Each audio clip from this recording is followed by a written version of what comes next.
Il n'y a peut-être pas de violence physique depuis l'avènement de ce nouveau régime, il n'y a pas d'emprisonnement, mais les campagnes d'injures, de dénigrement, des tentatives de discréditer des défenseurs des droits humains existent tous les jours. Et de la part des hommes politiques du pouvoir actuel en place. Les interdits de manifestation également sont monnaie courante au Sénégal.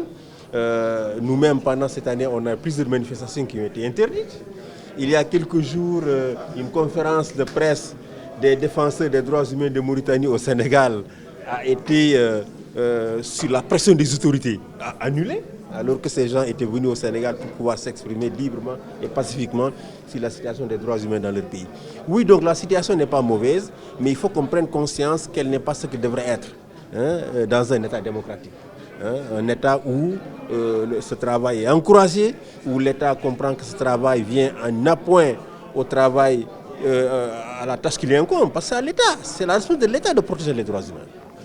C'est l'État qui, dans la Constitution du Sénégal, n'est-ce pas, s'est engagé à protéger les droits humains des Sénégalais. Donc s'il y a des manquements et que des gens l'aident à corriger ces manquements, ces personnes ne devraient pas être vues comme des ennemis.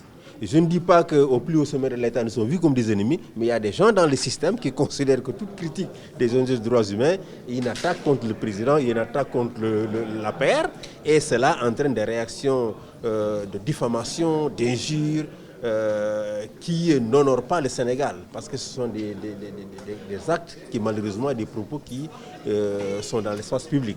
L'atelier ne vise pas à former les anciens qui ont été dans toutes les universités du monde pour se former, mais les jeunes gens qui sont venus dans ce combat méritent d'être formés, méritent de voir leur capacité renforcée, parce qu'elles sont isolées.